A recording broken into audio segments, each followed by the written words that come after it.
सैयद साहब जो है वो मॉडर्न एजुकेशन लेकर आए इंडिया में। अगर सर सैयद ना होते तो शायद आज ये स्कूल भी ना होता। इस बात को कहने में मुझे कोई मुबालगा नहीं है, क्योंकि एक जो मॉडर्न एजुकेशन का जो टेम्पर हमारे अंदर आया वो ड्यू टू सर सैयद साहब आया, कि सर सैयद साहब ने कहा कि मॉडर्न एजुकेशन हासिल करें और अपना एक साइंटिफिक टेम्पर पैदा करें। हम लोगों को इसमें कंफ्यूजन था और आज भी किसी हद तक है कि ये मॉडर्न एजुकेशन क्या है। उस वक्त भी लोगों को लगा कि सर सैयद एक मॉडर्न एजुकेशन ला रहे हैं, अंग्रेज़ों की तालीम ला रहे हैं, तो उस वक्त बहुत ज़्यादा मुखालफत हुई उनकी। और यहाँ तक कि एक जगह मैंने देखा कि 68 फतवे उनके ऊपर लगे, 68 कई सौ उलमा की तरफ से, और उनके बड़े बड़े पढ़े लिखे लोगों ने उनकी मुखालफत की। यहाँ तक कि अकबर इलाहाबादी ने उनकी मुखालफत की, जो खुद एक एडवोकेट थे, जो खुद जज तक बने, तो उन तक ने उनकी मुखालफत की। लेकिन बाद में वो उनके गिरविदा हो गए, उनके कामों को देखकर उनको बात समझ आ गई। लेकिन लोग नहीं समझ पा रहे थे एजुकेशन को लेकर बहुत ज़्यादा। मैं देख रहा हूँ पीछे जो बच्चे हरकत कर रहे हैं, उन्हीं पर मेरी नज़र है बस। उनकी इतनी मुखालफत हुई कि कोई उनको समझने के लिए तैयार नहीं था।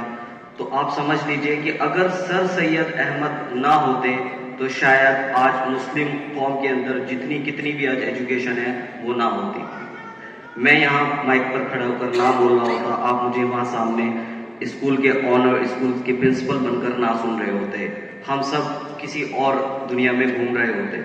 ये हकीकत है। तो एक बहुत बड़ा अहम रोल है हम सभी की जिंदगी में सर सैयद का। वो सिर्फ एक यूनिवर्सिटी नहीं बना कर गए, वो एक आइडियोलॉजी देकर गए, वो एक फिक्र देकर गए, वो हमें बहुत कुछ बता कर गए हैं। खासकर जो मॉडर्न एजुकेशन, जिसको हमेशा ये समझा गया कि ये दिल काला करती है। ये सेंटेंसेस मैंने खुद सुने हैं कि इंग्लिश दिल काला करती है। तो ये चीज़ जब मैंने इस उम्र में सुनी है, अब सोचे कि जिस वक्त वो 1800 में आते हैं तो उस वक्त ये मुखालफत कितनी ज़्यादा होगी। इसीलिए लोगों ने कहा कि ये इनको अंग्रेज बनाना चाहता है, ये अंग्रेजों का एजेंट है। सर सैयद को कहा गया कि he is an agent of British government. उन्होंने ब्रिटिश गवर्नमेंट में काम भी किया था। तो लोगों को लगता था कि ही इज एन एजेंट, ये बर्बाद करने के लिए आया कौम के लिए। इस चीज को फील करें कि सर सैयद को ये कहा गया कि तो बर्बाद करने के लिए आया है, ये तो एजेंट है, ये तो दलाल है। गालियां पड़ी, पत्थर पड़े। आप सोचिए वो इस तरह से कहीं स्टेज पर गए, लोग उनको पत्थर मार रहे हैं, गालियां दे रहे हैं, पता नहीं क्या क्या उनको बोल रहे हैं, लेकिन सर सैयद अपने काम से नहीं हटे और उन्होंने भीख मांगी। आप सोचिए अगर वो यूनिवर्सिटी ना कायम होती तो कौन जानता सर सैयद। उन्होंने भीख मांगी, उन्होंने खुद भीख मांगी है। उनका एक वाक्य मैं आपको बताता हूं कि सर सैयद अहमद खान एक नवाब के यहाँ भिखारी बैठे थे, अलीगढ़ के अंदर वो वहां बैठे हैं, भिखारियों के साथ बैठे हैं। तो नवाब साहब वो भीख मांगने इसलिए बैठे थे कि नवाब साहब का भी उनसे कोई इख्तिलाफ था। तो जब सर सैयद को नवाब साहब ने देखा कि ये यहाँ बैठे हुए हैं बाहर, तो नवाब साहब ने कहा, अरे सर सैयद तुम यहाँ क्यों बैठे हो भिखारियों के साथ। तो वहां पर सर सैयद ने कहा कि देखिए, अगर मैं आपसे चंदा मांगने आता, मैं कहता कि आप डोनेट करिए यूनिवर्सिटी के लिए, मेरे स्कूल के लिए, तो शायद आप ना देते, लेकिन भीख मांगना है आप तो दे ही देंगे। इससे अंदाजा लग रही है कि किस किस्म की कुर्बानी। आज अभी मैं आपसे कहूँगा ये चलिए भीख मांगते हैं, मांग लेंगे आप? मैं भी नहीं मांगूंगा। बड़ा आसान लगता है, अरे कर दिया होगा। नहीं, ऐसा नहीं है, बहुत मुश्किल होता है। मैं कहूँ आइए नालियाँ साफ कर दिए, कर देंगे। महात्मा गांधी ने टॉयलेट साफ किए, कर देंगे। बातें कर सकते हैं हम यहाँ खड़े होकर कि टॉयलेट साफ करनी चाहिए, लेकिन जब आप करने निकलेंगे ना तो मैं भी नहीं करूँगा और आप भी नहीं करेंगे। तो ये लाइफ थी सर सैयद की। तो यही कुछ चीज़ें हैं जो मैंने देखी, स्पेशली मैंने कुछ चीज़ें देखी भी। उनकी हिंदू राजाओं ने उनकी मदद की, उनके ऊपर फतवे लगे, मजाक उड़ी। और सबसे इंपॉर्टेंट बात जो मैं आपको बताऊं कि सर सैयद क्या लेकर आए थे, जो आप कहते हैं ना एक हाथ में साइंस और एक हाथ में कुरान, एक बहुत आम मकौला है। सर सैयद ने कहा था कि हमारा साइंटिफिक टेम्पर होना चाहिए, we should have a scientific temper. हमारा जो माइंडसेट है, जो हमारा कैरेक्टर है, वो कैसा होना चाहिए? साइंटिफिक। इस बात का मतलब समझिए, साइंस का मतलब समझा जाता है physics, chemistry, biology. It's wrong. Science is everything, science is in everything. हर चीज में साइंस है। मैं अगर यहाँ कुछ खड़े होकर फैक्ट्स बोल रहा हूँ, फैक्ट्स, तथ्य बोल रहा हूँ, इट्स अ साइंस। साइंस का मतलब फिजिक्स, केमिस्ट्री, बायोलॉजी नहीं होता। आपने कोई मशीन बना दी है, सिर्फ साइंस नहीं है, साइंटिफिक टेम्परामेंट। आज तक लोगों को कंफ्यूजन रहता है कि व्हाट इज साइंस। साइंस के स्टूडेंट से पूछे साइंस क्या है, वो आपको एक डेफिनेशन बता देगा। लेकिन साइंस क्या है, सिंपल, कि जिस चीज के अंदर रीजन हो, जिस चीज के अंदर फैक्ट हो, वो साइंस है। बेटा ध्यान से समझे, पीछे आपसे बात कर रहा हूं, मैं किसी बड़े को नहीं बता रहा हूं, ये सब बहुत समझदार बैठे हैं यहाँ, जो स्कूल के बच्चे बैठे हैं, सिर्फ उनसे बात कर रहा हूं मैं। अगर आप नहीं सुन रहे हैं तो मैं जा रहा हूं, जाऊं? पीछे जो बच्चे बैठे, जाऊं? हाँ या ना हो, जाओ? सुनना है? कोई काम की बात पता चल रही है? तो बेटा एक साइंटिफिक टेम्परामेंट बनाना चाहते थे। वो साइंटिफिक टेम्परामेंट का मतलब है कि हम चीजों को रीजन आउट करें। किसी ने आपसे कहा पूजा करें तो क्यों करें, किसी ने कहा धर्म बदलें तो क्यों बदलें, किसी ने कहा कि ये काम करें तो क्यों करें, किसी ने कहा ये पढ़े तो क्यों पढ़े, किसी ने कहा डॉक्टर बने तो क्यों बने। हर चीज में आपको अपनी अकल का इस्तेमाल करना है। That is scientific temperament. इस बात को समझे, मैं बहुत लंबी बात नहीं करना चाहूंगा क्योंकि हर पॉइंट उनको एक्सप्लेन करने वाला है। आप नोट करें, लिखिए, समझे। तो कहते हैं अकबर इलाहाबादी ने उनकी बड़ी उनको अपोज किया, अभी मैंने आपको बताया, जो कि अकबर इलाहाबादी ग्रेट पोएट थे। लेकिन उनके काम को देखकर अकबर इलाहाबादी ने कहा, उनके लिए शेर उन्होंने बोला, न भूलो फर्क जो है कहने वाले करने वाले में, न भूलो फर्क जो है कहने वाले करने वाले में, हमारी बातें ही बातें हैं सैयद काम करता था।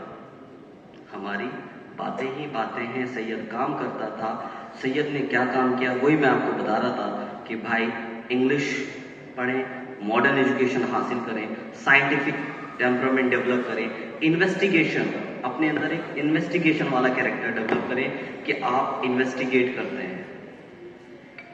सर सैयद की अगर आप सोच देखें, वो कोई मुस्लिम नेता नहीं थे, वो कोई मुस्लिम एजुकेशनिस्ट नहीं थे, वो एक इंडियन थे। वो जानते थे कि इस कौम में जब एजुकेशन आएगी, साइंटिफिक टेम्परामेंट आएगा, ये कौम पढ़ेगी तो तभी देश तरक्की करेगा। बहुत से लोग सोचते हैं कि वो एक मुस्लिम एजुकेशन को बढ़ाने आए थे, ये गलत सोच है। हाँ, मुस्लिम्स में उस वक्त जरूरत थी बेदारी की, वो हमें बेदार करने आए, उन्होंने हमें जगाया था। मैंने आप शुरू में यही अर्ज किया आपसे कि आज जो एजुकेशन आप देख रहे हैं, मॉडर्न एजुकेशन, इससे दिल काला होता था। अंग्रेजी सीखना जो थी ये मजहब के साथ गद्दारी थी, इस तरह का एक सोच बनी हुई थी। उस वक्त में वो खड़े हुए हैं। तो सर सैयद अहमद खान ने मुसलमानों को पढ़ने के लिए समझाया, उनके लिए प्लेटफॉर्म तैयार किए और उनके लिए बहुत सारी तहरीकें उन्होंने चलाई। तो उनकी एक कोट से उनकी सोच का हमें पता चलता है। वो कहते हैं, India is like a bride, India एक दुल्हन की तरह है, and Hindus and Muslims are her two eyes. जो हिंदूज और मुस्लिम्स हैं वो इस देश की आंखें हैं। किसकी? दुल्हन की। इंडिया एक दुल्हन की तरह है, उसकी दो आंखें हैं, एक हिंदू उसकी आंख है, एक मुस्लिम कम्युनिटी उसकी आंख है। वो कहते हैं if one of them is lost, अगर उनमें से एक हो जाती है, उसको कुछ हो जाता है, this beautiful bride will become अगली, वो बदसूरत हो जाएगी। तो इस बात को हमें जहन में रखना है कि वो देश बनाने आए थे और हमें भी देश के लिए तरक्की करनी है। जो बच्चे जिन्होंने मेरी बात को सुनी, उनसे गुजारिश करता हूँ कि खूब पढ़ें, मेहनत करें और अकल का इस्तेमाल करना शुरू करें। साइंटिफिक टेम्पर अपने अंदर डेवलप करें, इन्वेस्टिगेट करें। आज बच्चे बर्बाद हो रहे हैं, आज बच्चे भाग रहे हैं। हमारा 70 to 80% बच्चा नीट की तरफ जा रहा है। क्या मैं, आप यहाँ जो पेरेंट्स मेरे बैठे हैं, जो यहाँ सीनियर बैठे हैं, मैं उनसे सवाल करता हूँ, क्या इस दौर में, इस 2022 में, क्या सब डॉक्टर बनने के लिए पैदा हुए? क्या जिसको देखो नीट नीट नीट नीट, कोई साइंटिफिक टेम्परामेंट नहीं है, कोई इन्वेस्टिगेशन नहीं है, बच्चों को लेकर कोई हमारा ध्यान नहीं है कि उसका पोटेंशियल क्या है, उसका इंटरेस्ट क्या है, क्या बनाना है, डॉक्टर बनाना है। पहले अब से कुछ 5-7 साल पहले क्या चलता था, आईआईटी कराना है, साइंटिस्ट उसको जो है ना आईआईटीएन देना है, हमें जो है ना उसको साइंस पढ़ानी है। तो क्या पहले सारे इंजीनियर ही पैदा हो रहे थे? अब एकदम से डॉक्टर पैदा होने शुरू हो गए हिंदुस्तान के अंदर। सारी कोचिंग बड़ी बड़ी जो है वो किसके पे काम कर रही है, नीट पे काम कर रही है। पहले आईआईटी पे चलता था कि सारे के साथ डॉक्टर भेज दिए कि एक साथ अल्लाह ताला ने, चल भाई लड़का लड़की, चल भाई सब डॉक्टर है। ये सब क्या है? कोई हम लॉजिक का यूज नहीं करते, हम खुदा की बनाई हुई उस हस्ती, उस बच्चे के अंदर तलाशने की कोशिश नहीं करते कि उसको किसने बनाया। कोई साइंटिफिक माइंड नहीं है हमारा। याद रखना, साइंस में 100 ले आना, 90 ले आना, ये साइंटिफिक सोच नहीं होती। साइंटिफिक सोच क्या है, सही क्या है, गलत क्या है, मैं क्या हूँ, अल्लाह ने मुझे क्यों बनाया है, मुझे क्या करना है। ये कोई हमारे यहाँ एजुकेशन में इस तरह का कोई कॉन्सेप्ट ही नहीं है कि हमें क्या करना चाहिए। तो बेटा मेरी आप सबसे गुजारिश है, पढ़ें, सोचें, अपने बारे में सोचें कि मैं क्या अच्छा कर सकता हूं। अगर आपने अपने अंदर अपने पोटेंशियल को जान लिया तो आप जो है आप भी सर सैयद जैसे काम अंजाम दे सकते हैं। और इसीलिए ये इस तरह की बैठकें होती हैं, इस तरह की कॉन्फ्रेंसेज होती हैं कि हम भी उनके असरात अपने अंदर लाएं। सिर्फ बातों से कुछ नहीं होगा, मैं आपको शाबाशी दूं उससे कुछ नहीं होगा, मैं आपको झूठा मोटिवेशन दूं उससे कुछ नहीं होगा। मैंने कहा जाने कि अल्लाह ने आपको किस चीज के लिए पैदा किया है, तो you will be next Sir Syed. Thank you.